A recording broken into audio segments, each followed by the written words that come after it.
Hi, everyone. I'm Marc Lichtenfeld, Chief Income Strategist with the Oxford Club. Welcome to State of the Market. And I hope you enjoyed last week's video on 3 stocks I love for Valentine's Day. If you missed it, go back and check it out. Things got, shall we say, a little saucy, as investing videos typically do. So make sure you never miss a saucy State of the Market video by clicking on the subscribe button. It's absolutely free, just like the internet's sauciest content. Or so I've heard. This episode, I want to talk about a piece of news that really salted my watermelon, if you know what I mean. According to a report released this week, Bank of America said its corporate clients decelerated buybacks, quote, after an unseasonably strong first half of January. Now, for those of you who don't know, a buyback is simply when a company buys its own shares to reduce the number available on the open market. And they may do this for any number of reasons. Perhaps to increase the value of the remaining shares, to offset dilution from share grants to employees, or to prevent other shareholders from taking a controlling stake of the company, like in every movie that features the ownership of a large company as a central plot point. The company went public a week ago. And I bought most of the shares. According to Bank of America, their clients bought back stocks when prices were high this year and cut purchases as prices fell, like they always do. It shouldn't have surprised me, yet somehow it always does. We hold CEOs up as these wise titans of industry, infallible geniuses playing 4D chess from their infrared saunas and therapeutic ice baths, but they're human beings just like the rest of us. Well, most of them.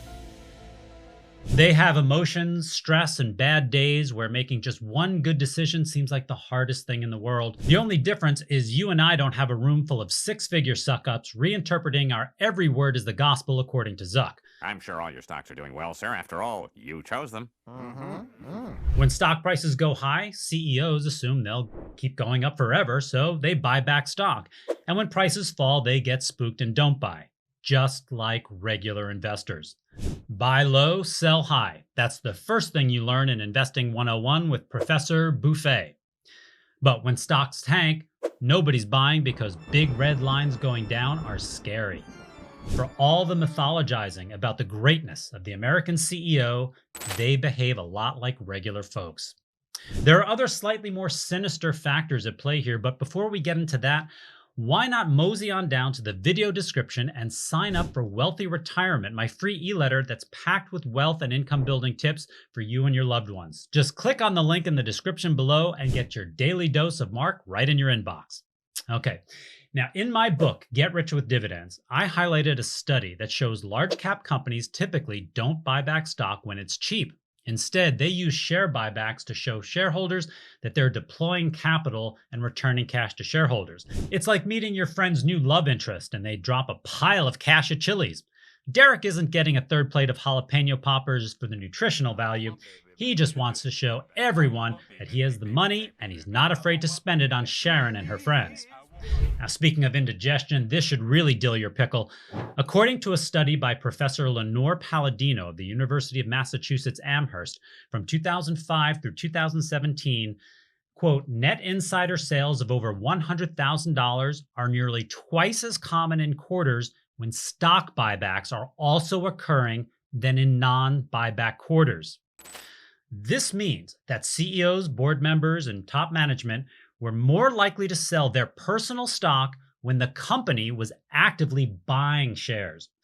Now, these folks all know that their company is buying back shares. At least if they're actively doing their jobs, they should. And that's when they decided to offload their shares. That's pretty interesting, huh? It begs the question, what's a better indicator of a company's prospects? That the company is buying back shares or that the CEO is dumping stock like it's going out of fashion? I think you already know the answer. That's why I prefer companies that pay dividends with their excess cash.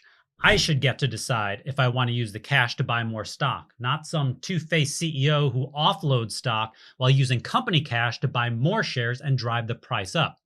If I think your company is a good buy, I'll be more than happy to reinvest my dividend. But if I think your stock is overpriced or just don't want more shares for any reason, I'm taking that cash and reinvesting it elsewhere. Heck, I might even pocket it and buy Marky a treat, even though I don't need anything. And I don't need any of this. I don't need this stuff. When it comes right down to it, I am not going to trust my cash to someone who doesn't have my best interest at heart. Stock buybacks look great on paper, but don't be fooled. Stick with companies that trust their shareholders to make their own decisions and pay big dividends. For more wealth and income building tips, be sure to check out my free e-letter, Wealthy Retirement. It's absolutely free. Just click on the link in the description below. I'm Marc Lichtenfeld. I'll see you next week.